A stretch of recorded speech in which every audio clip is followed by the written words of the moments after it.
Okay, I'm going to go ahead and get started then. Again, thank you very much for joining me. If you're watching this live, it is Sunday evening, May 24th at 7-ish p.m. Um, Go ahead and type in the chat. Tell me who you are, where you're tuning in from, and where you are in this journey of thinking about homeschooling, either for next year or sometime down the road. So yes, that is this evening's presentation. If you're thinking about homeschooling, I've seen a lot of chatter in the moms Facebook groups and even lots of newcomers to the homeschooling Facebook groups in the last week, especially because I know as we've seen the guidelines and suggestions for opening schools in the fall, it is daunting. And it's made a lot of parents pause and think about, what the future holds for their students. So I'm happy to hear that you are considering homeschooling, and I just want to help prepare you, give you the information that you need to make an informed decision, because without all the information, we don't really know what we're getting ourselves into. So I want to help out, answer some questions, lay it out from a veteran homeschooler's perspective so that you can see both sides of the story. And hopefully, to help you make a decision you can be confident about, because right now it's very overwhelming, I'm sure.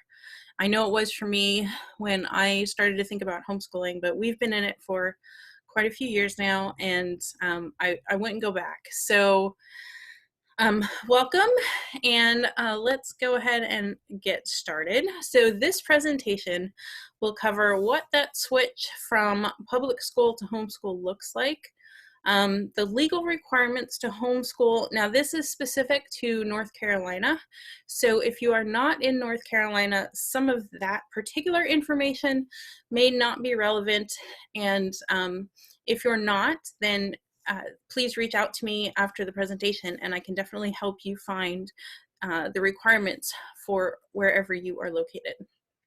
We'll talk a little bit about short-term homeschooling versus the long-term homeschooling, and is it workable in the short term? When do you know maybe you want to do this for the long haul? A lot of parents are concerned about whether or not they can work and homeschool. And I want to tell you right off the bat, yes, it is absolutely possible. And we'll talk a little bit about kind of how you do that. And if I miss that, I think my slides cut that off now that I think about it. So I'm going to make a note so I don't miss that. So yes, you can work and homeschool. And then we'll have a little Q&A at the end. Okay, so let me introduce myself. I have a whole bunch of windows up here, and I don't know what you can see and what you can't see on my screen, but my name is Lena Yeisley. I am the founder of the Triangle Homeschool Resource Center and co-founder of Carolina Homeschool Conference. You can reach me at Lena, L-A-I-N-A, at trianglehomeschoolresources.com. So in that picture there, you can see my 3 kiddos. We have been homeschooling. We're finishing our 11th year. So my kids are 16, 14, and 4. So we've been at it for a while. We actually started homeschooling our oldest when he was going into kindergarten after 2 years of preschool for a lot of reasons. But primarily, we were originally from Pennsylvania. The school district that we were in there just kind of scared us. We had a timid but very intelligent 5-year-old, 6-year-old, actually. He missed the cutoff for kindergarten by just a couple of days.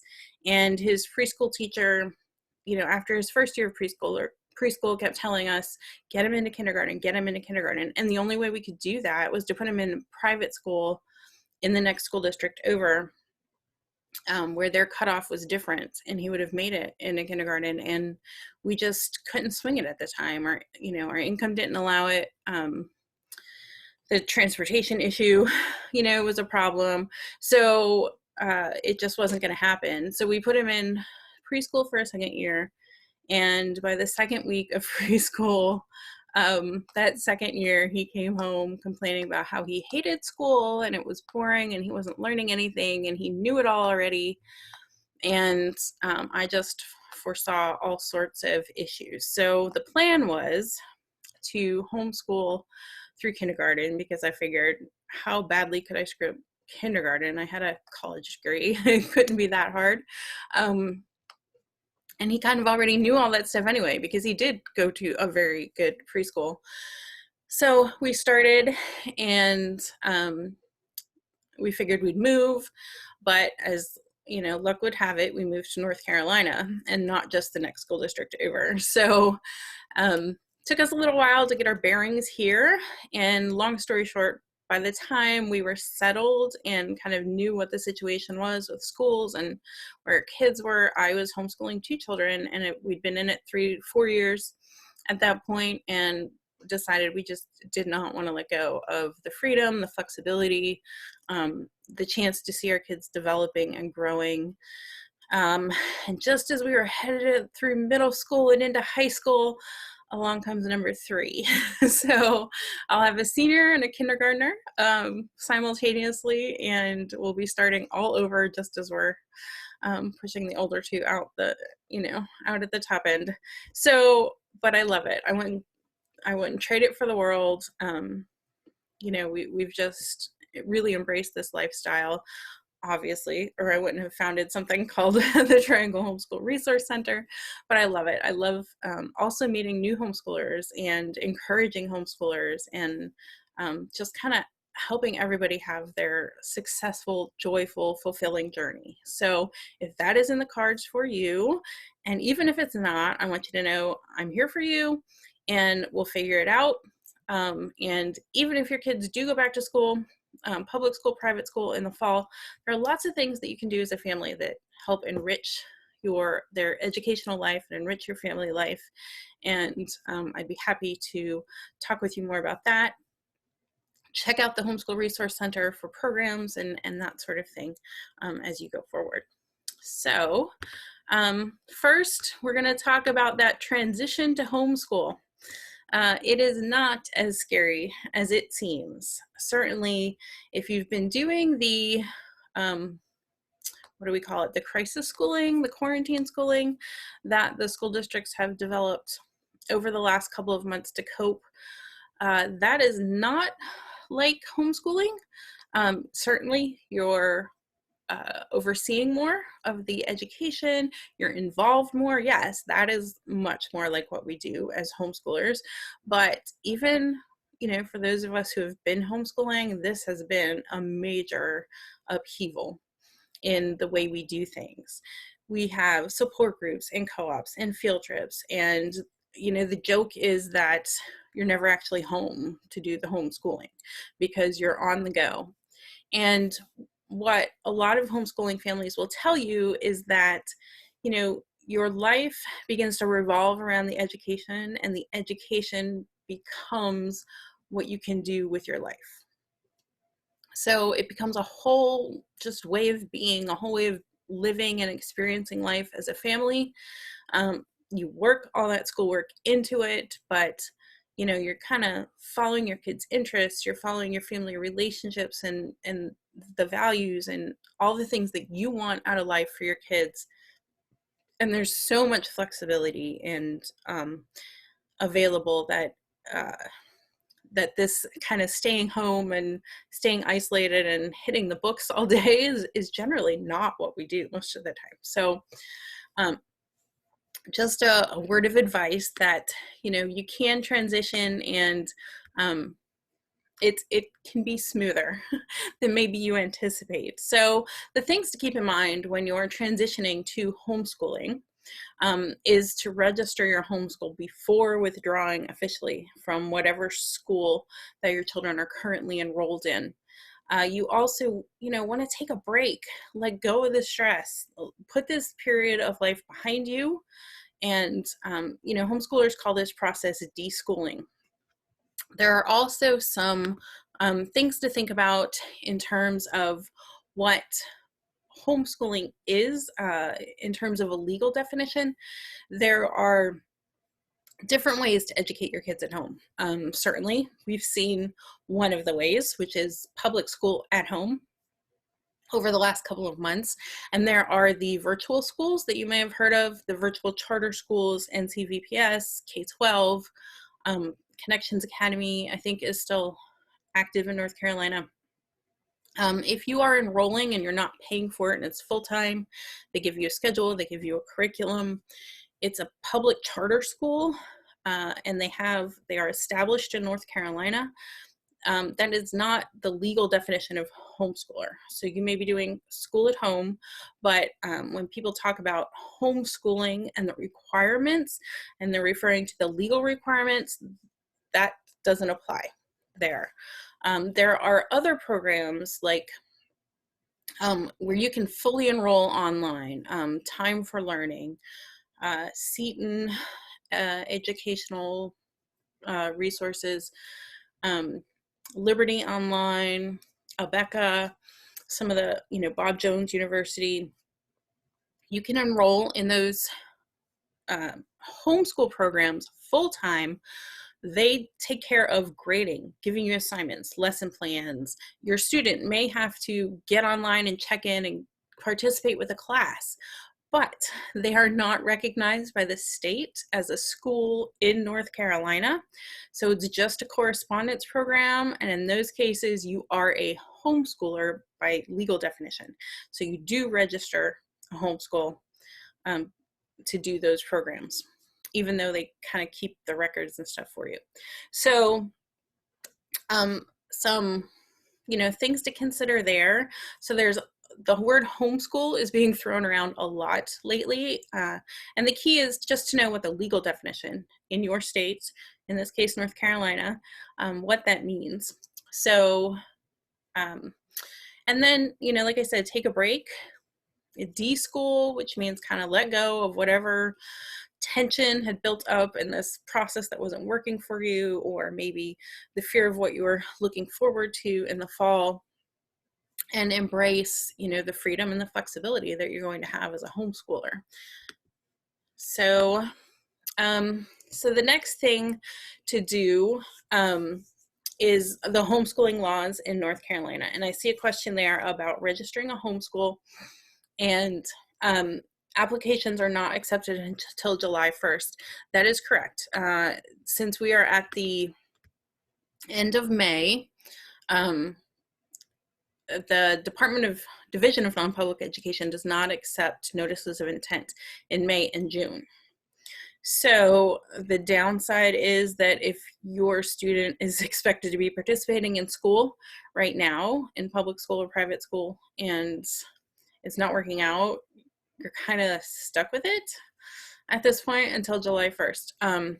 So yes, July 1st is the earliest they will accept a notice of intent for next school year. North Carolina is a very homeschool friendly state, except for this weird May and June thing.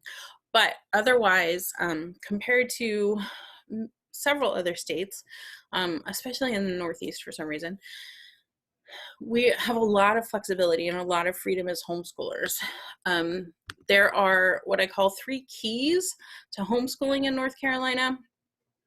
The first key is when and how to register your homeschool. So if you're going to be officially homeschooling by the legal definition, then you have to file a notice of intent with the Division of Non-Public Education. In order to do that, you need at least one of the parents or one of the teachers in the homeschool to have a high school diploma or better. So you need to be able to furnish a high school diploma or transcript, or a college diploma or transcript, because they assume that if you finished college, then you finished high school and have those credentials. So registering, if your child is under 7 years old, going into this coming school year, you don't have to register yet. You can withdraw your student under 7 at any time, or if they haven't even started yet. If they haven't started in public school, if you have a preschooler, you don't have to do anything. So until they're 7 years old. So the best time to register is about a month before their 7th birthday. and that's when you register your homeschool. Um, and then obviously, if they're older than that, then you want to register at some point in time before they're expected to report back to school next year. July 1st is a great day to kind of fire off that form. So once you are registered, you're required to do standardized testing annually. This is not like the EOGs that they have at school. This is more akin to the standardized testing we all took when we were students, the Iowa basics or what have you. And the Iowa is one of the tests that homeschoolers sometimes use. But there is a variety of tests. You can give them at home. They can be done the old bubble sheet style, or you can do them online. You can do them in group settings. You can have a proctor.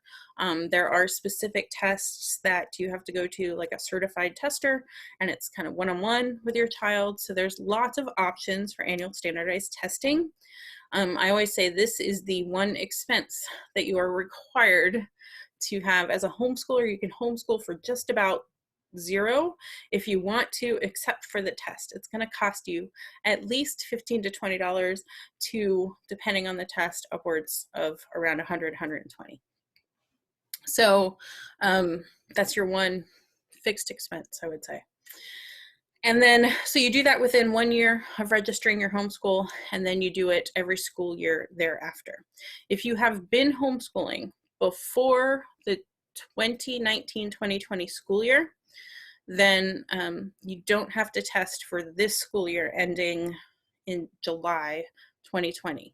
But if you register now, or you registered in, January, February, or March, you will have to test, because your first testing date will fall in the 2020-2021 school year. So just a little note about testing.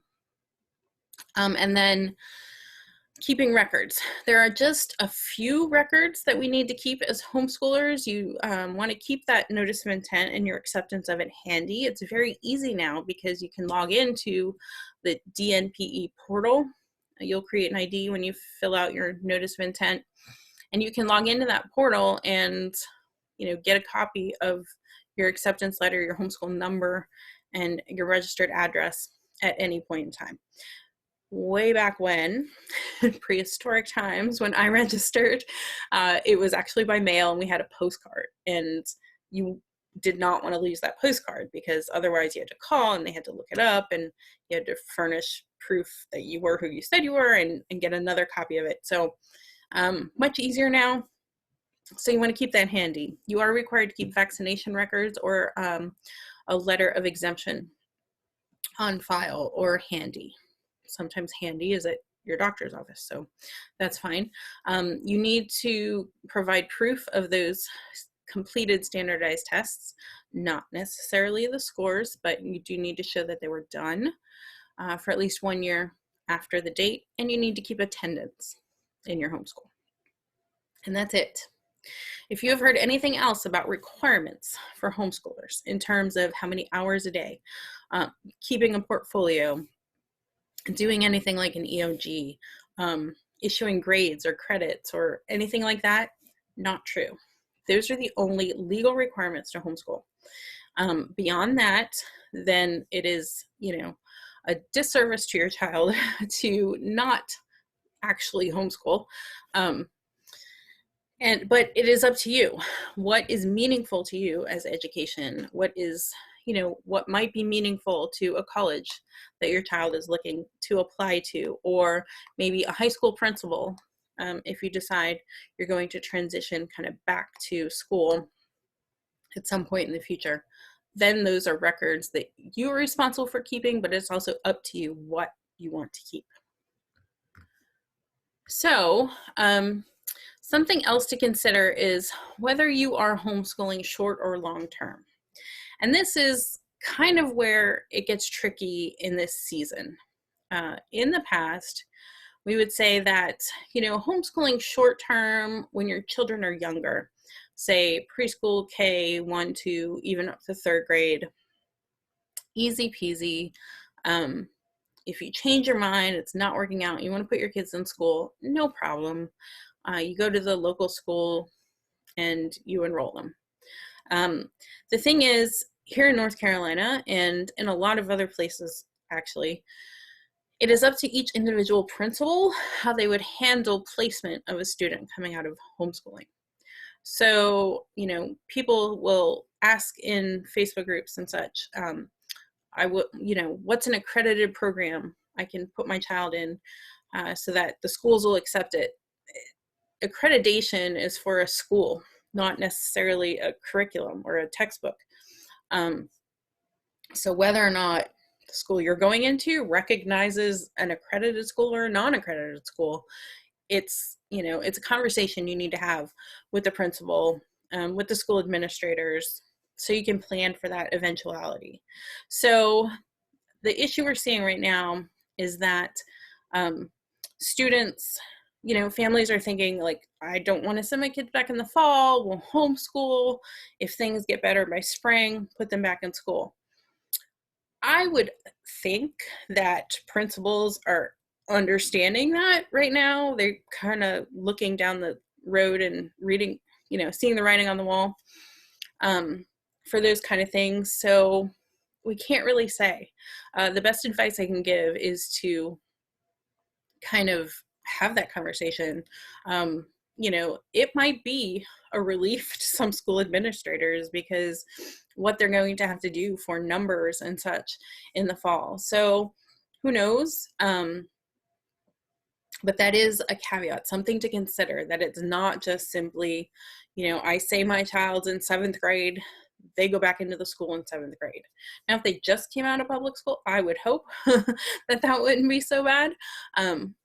But you never know. And that is one of the kind of stumbling blocks that families have run into in the past. So I just, want people to be aware of that as they're thinking about this as a short-term thing. I think it's a great thing to do short-term. It's your child is really not going to fall behind. And no more than anybody is behind right now. So it can be done. It can be done well. It's just, you never really know what you're going to encounter when you try to re-enroll them. So something to consider. If you were thinking more long-term, okay. Whoops. Hang on a second. Sorry, I bumped okay. If you're thinking more long-term, the thing to consider, a lot of parents think, oh, I could never homeschool high school. We see a lot of parents pull their kids out after 5th grade. They want to homeschool through middle school because those are very difficult years, especially if it's for social, emotional reasons. And then they go back into high school. That's usually a pretty easy transition. But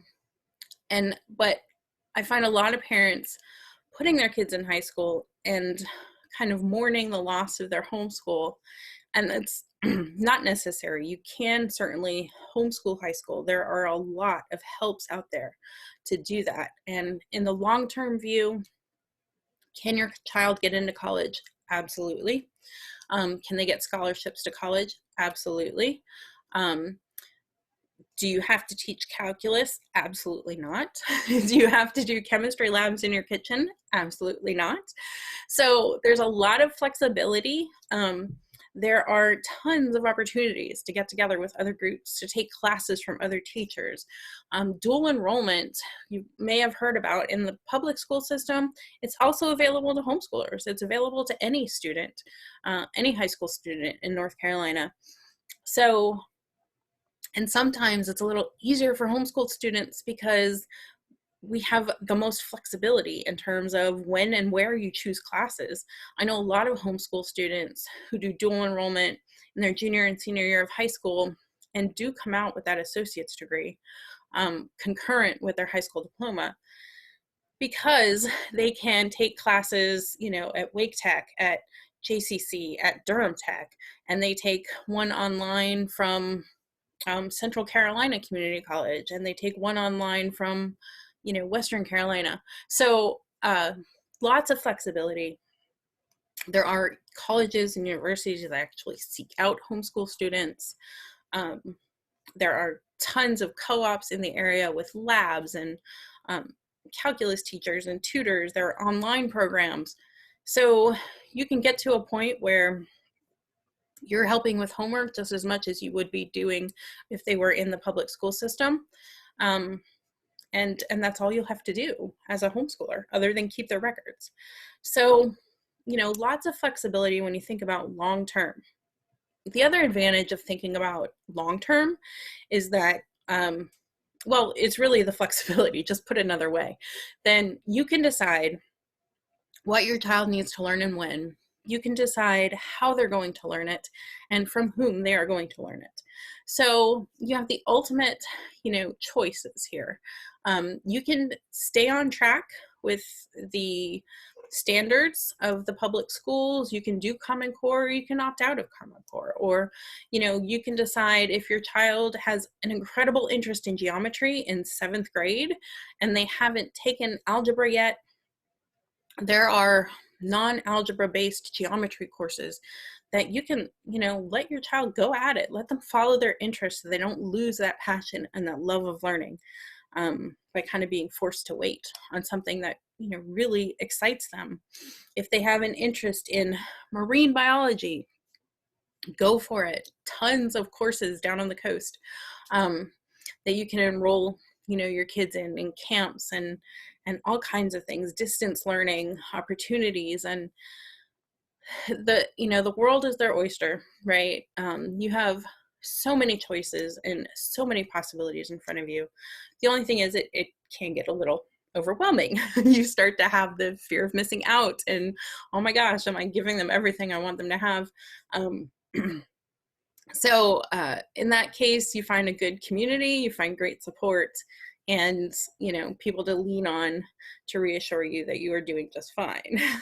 Because I am sure you can do just fine. If you are seeking out an information session like this to get information about homeschooling, you would do just fine, because that's exactly what it takes. It's research. It's making this your job, that you find out what it takes, what's next, what's working, what's not working, and you stay on top of it.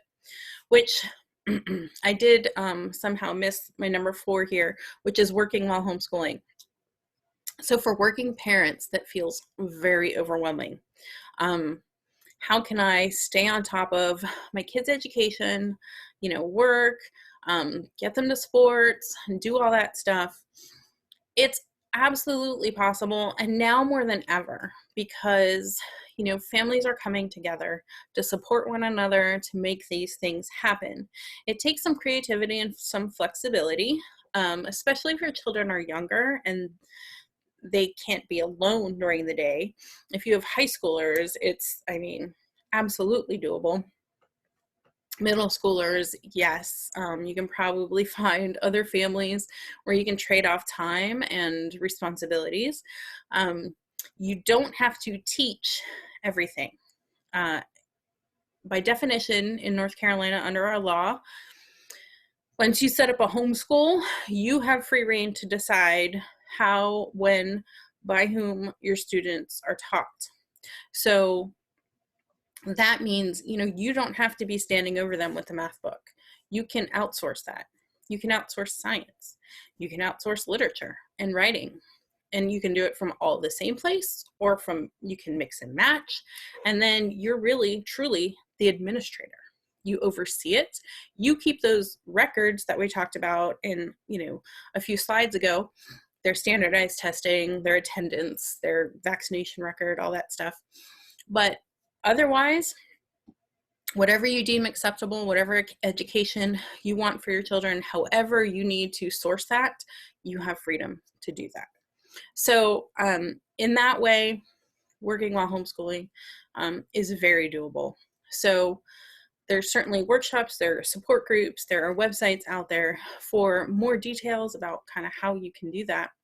And I'd be happy to certainly talk about my experience working while homeschooling, running 2 businesses and homeschooling 3 kids and having a baby. Yeah, we've been through it all. We've tried everything, and I can tell you what worked for me and what hasn't worked for me, and point you to the good resources and steer you away from the ones that didn't work.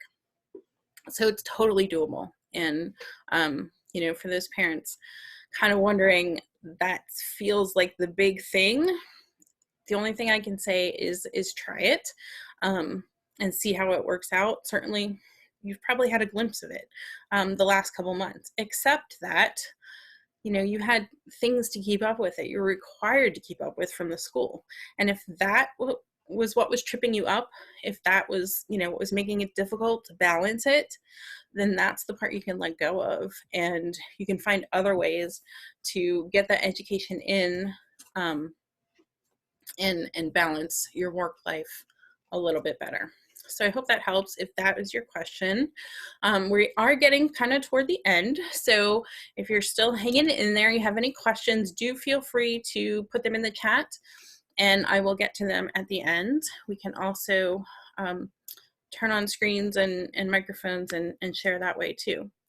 So if you have decided to homeschool and it still feels really overwhelming, like, how does a teacher figure out what to teach? How do you know if your child is in 4th grade, what they're supposed to be learning? All of those things, yeah, absolutely. How much time do you spend on it every day? And, what should they be reading and where do they get their math? Don't take it on alone. There are support groups out there, certainly tons of them. There are a lot of homeschoolers in North Carolina. So pre-pandemic, there were over 100,000 homeschool students in the state of North Carolina. That's a large population of homeschoolers, and nobody likes to do this alone. So there are many, many support groups and co-ops. A co-op, by the way, is a group of families that kind of get together and share resources to provide for some aspect of the education. So whether it's, oh, I'm good at math, so I'll teach math, but I'm not so good at writing, so this mom over here will teach writing, and dad's going to take on science and what have you. Or the parents pool money and they hire a tutor, and that tutor teaches a group of kids chemistry. That's what a co-op is. A support group might just be field trips. It might be events for parents, nights out, and socials for the kids, things like that. You might find in a support group, usually most groups are a little bit of both. So what's your next step? So the first thing you need to think about is you can't file that notice of intent if you haven't already until July. So, but that doesn't mean you kind of can't start down the road. So I do have a workshop coming up starting June 8th. You can find it at trianglehomeschoolresources.com/planyouryear. And I'll send that to you in email along with the replay of this video. And you can check that out. It'll be a 4-week workshop, although really you'll have your next year planned out in the first 2 weeks. That's the intent. And then I'll stick around, we'll continue in community for another 2 weeks to kind of touch base. Because sometimes, just when you think you have it figured out, you go back and look at it a couple days later and go, oh my gosh, I have no idea what that meant. So we'll stick around for the support and those bumps in the road after that. Now, about the workshop, I highly recommend, not just because I'm running the workshop, but really this is the workshop I put together because gosh, if I had had this when I was starting out, I was so overwhelmed. And luckily it was just kindergarten. So, I had a lot to work with, but certainly if I was starting with older kids, gosh, yeah, it's overwhelming. So, the important things are to set meaningful, measurable, achievable goals for your homeschooling journey. If you do decide that you're going to be homeschooling a longer term or medium term, I guess, more than a semester or a year, but maybe not forever, having meaningful goals for homeschooling is really important. It is a different environment than the classroom. So you want to have different goals and different things you're measuring. Otherwise, you're going to feel like you're failing, and you're probably not. I see so many families give up because they think, oh gosh, I'm just not doing it like a classroom teacher. And you're not supposed to be doing it like a classroom teacher. So we talk through that, we work it out. set your goals. There's a lot out there about different homeschooling styles. Are you a classical homeschooler? Are you Charlotte Mason, Montessori? Are you an unschooler? Most of us are eclectic homeschoolers, which is a mix, right? So we'll find that. So we'll talk about all those different styles and what that means. We'll find curriculum that works for you instead of you working for it. You don't want to be a slave to your curriculum. You want flexibility, and you don't want to waste time or money finding out that something doesn't work. So, especially money. Some curriculum can be really expensive. You know, $700, $800, $900, and I can almost guarantee you that if you dump that much into curriculum at the very beginning, you're not going to use most of it. You're throwing your money away. So let's not do that. Let's work together to find out what's going to work for you. Then once you know what you're going to use, we're going to break down that curriculum into lesson plans so that you'll know, how to measure, how to set up your weeks. You'll come out of it with a manageable daily and weekly schedule so that you can be confident you're heading towards your goals, and you won't feel overwhelmed, and you will know what your fall is going to look like.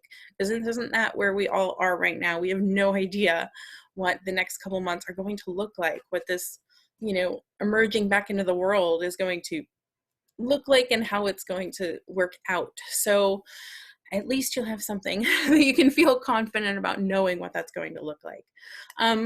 And there are the inevitable challenges with homeschooling, multiple ages. If you've got a high schooler and a preschooler, let me tell you, it's a little challenging, but it can be done. And kids are going to resist. They're going to think, oh, this is great. I don't have to go to school anymore. And then they're going to go, oh, wait a minute, you're making me do work. And they're going to resist. We'll get through that. Working while homeschooling. If you need to set up a schedule, find the support, we'll work through that. You'll also, by enrolling in a class, you'll have the support of other parents on the same journey. I can't tell you how amazing that is. I started out, I happened to find some experienced homeschoolers back in Pennsylvania, and there was another mom in the group about at my stage. And it was just the perfect mix of mentors and somebody, where I was to share with and to kind of grab onto and go down that road with. So fabulous. We'll also, talk about co-op support groups, other kinds of enrichments that might be a good match for you and your family, and anything else that comes up in getting started with your homeschool. So I've been doing homeschool consulting for 3 years now. I ran a support group before that for 4 or 5 years. So typically a consultant, charges between $800 and $1,000 to set up your homeschool. My rate is about $650 for an individual family, but this is a group class, so it's not going to be $650. Because it's a group class, I plan to do this in person at the Triangle Homeschool Resource Center in Cary, but that's still logistically a little difficult. And that was a $175 class for 4 weeks in the classroom in person, but we can't do that either. We're moving it online, and because we're moving it online, there's going to be hiccups, and it's going to be tricky. So I beg grace for those of you that sign up and want to go through this process with me, and I will be there for you 110%. So it's a name your price workshop.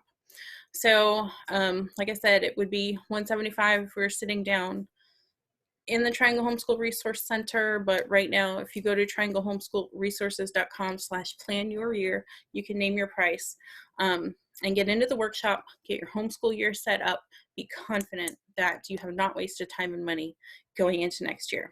And even if you need help filing your notice of intent and doing the withdrawal, we'll do that first. We'll get over that roadblock first.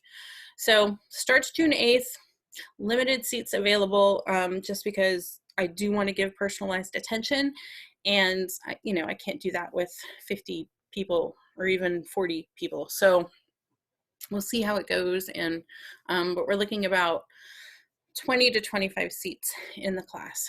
So it starts June 8th. So that is all that I had for our presentation. Uh, Thank you so much for joining me. Thanks for sticking around to hear it all. And if you ever want help, if you want a one-on-one to just talk about, you can get a free consultation. On Facebook, I have a scheduling. You can make an appointment. So go to facebook.com/triangle homeschool resources and make an appointment. And I'd be happy to get on the phone with you or get on Zoom, or even the Facebook meeting rooms now. Very convenient. Or you can email me, lena@trianglehomeschoolresources.com. So thank you very much. I'm going to stop the recording and go on to questions from the group. And I will be sending out a replay and links to you later this week. Thank you, everybody.